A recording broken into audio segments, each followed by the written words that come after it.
Hola, ¿qué tal? Vamos a meternos de lleno en un tema que es absolutamente clave para la práctica clínica y, por supuesto, para la UNACOM. Cómo enfrentar las infecciones en el paciente inmunosuprimido. Esta va a ser una revisión enfocada, al grano y de alto rendimiento.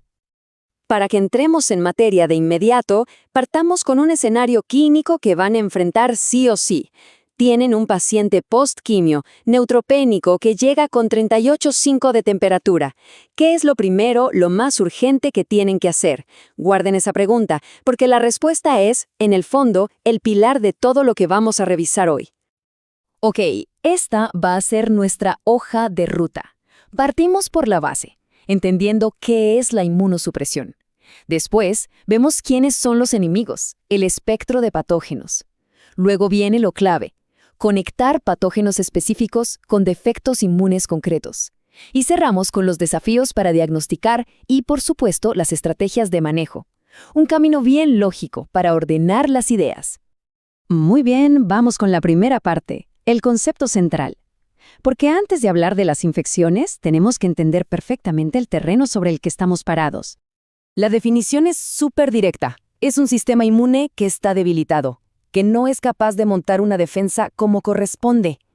Y claro, esto abre la puerta a un montón de problemas, pero las infecciones son, por lejos, las más dramáticas y las más urgentes. Y bueno, ¿de dónde viene esta vulnerabilidad?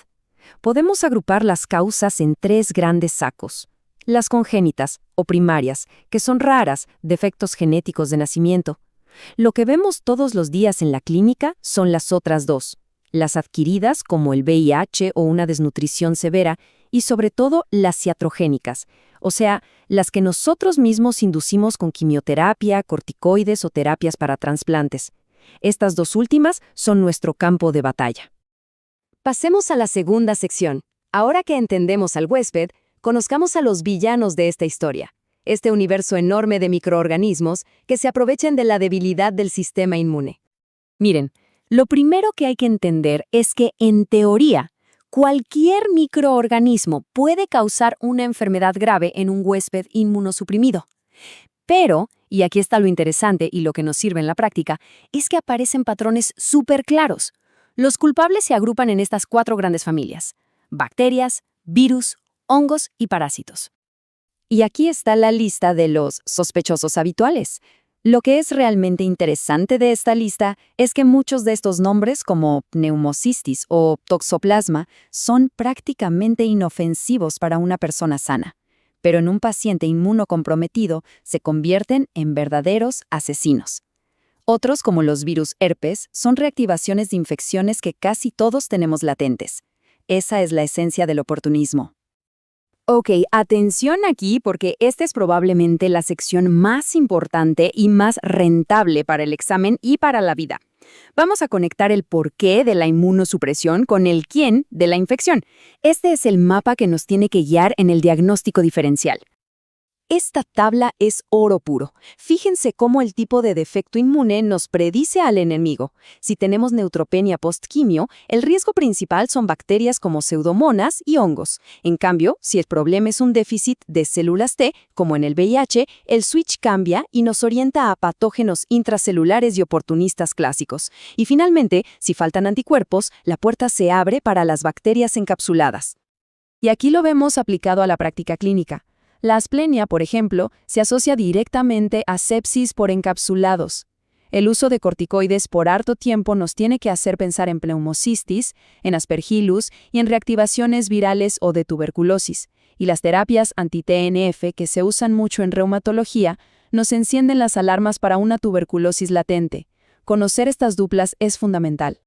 Bien, ya sabemos quién es el paciente y quiénes son los posibles atacantes. Ahora, el gran problema: ¿cómo los encontramos? Porque en este contexto, las infecciones son muy silenciosas y el tiempo, de verdad, corre en nuestra contra. Esta tabla muestra el desafío de forma brillante. Hay que olvidarse de los signos clásicos de infección.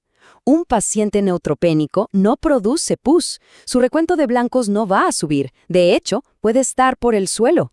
La fiebre puede ser baja y la radiografía de tórax de una neumonía grave puede ser engañosamente normal al principio. Por eso, el índice de sospecha tiene que ser altísimo. Y esta frase lo resume todo. Grábensela a fuego. Fiebre en un paciente inmunosuprimido, sobre todo si está neutropénico, es una emergencia médica. Se trata como una sepsis hasta que se demuestre lo contrario. No hay tiempo para dudar. Entonces, ¿qué hacemos? Actuar de forma proactiva. La regla de oro. Tomar cultivos de todos lados antes de la primera dosis de antibiótico. Si la sospecha es alta, no hay que dudar en pasar de una radiografía a un TAC. Hay que apoyarse en pruebas más específicas, como el galactomanano. Y si aún así no hay diagnóstico, a veces hay que ser más invasivos. Un lavado broncoalveolar o una biopsia pueden ser la clave para salvar una vida. Y llegamos a la última sección, la parte de la acción. Ya sospechamos, ya estamos diagnosticando. Ahora, ¿cómo tratamos? Y más importante todavía, ¿cómo prevenimos? Volvemos a la pregunta del inicio. Paciente neutropénico con fiebre. La respuesta es esta. El principio número 1, la regla que no se rompe, es iniciar tratamiento antibiótico empírico de amplio espectro de inmediato. Ojalá dentro de la primera hora. Cada minuto cuenta. El punto crucial aquí es la cobertura. El tratamiento empírico inicial tiene que cubrir a los culpables más probables y más letales. Y para la neutropenia febril, eso significa cobertura antiseudomónica sí o sí. Piensen en piperacilina tazobactam, cefepime o un carbapenémico. Se agrega vancomicina si hay signos de infección de catéter, si el paciente está inestable o si hay alta prevalencia de estafilo resistente. 1. Parte con artillería pesada, pero la idea no es quedarse ahí. Una vez que los cultivos nos dan un nombre y un antibiograma, pasamos de la terapia empírica a la terapia dirigida.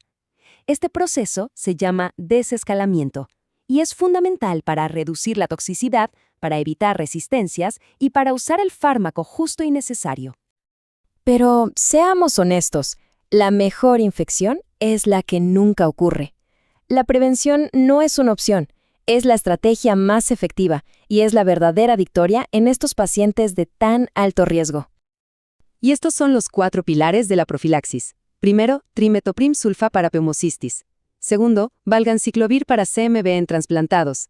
Tercero, azoles para profilaxis de hongos en pacientes de alto riesgo hematológico. Y cuarto, que nunca se nos olvide, la vacunación, con vacunas inactivadas, como influenza y neumococo, ojalá antes de la inmunosupresión. Si se tienen que llevar una sola idea de toda esta revisión, que sea esta. En el mundo de las infecciones en inmunosuprimidos, pensar mal y actuar rápido no es ser pesimista, es hacer buena medicina. La sospecha clínica y la velocidad de respuesta definen el pronóstico. Y los dejo con esta pregunta para que le den una vuelta. La próxima vez que vean a un paciente así, con un síntoma vago, una febrícula, algo de compromiso general, recuerden que el costo de esperar a que aparezcan los signos clásicos no se mide en plata, se mide en vidas. Gracias por la atención.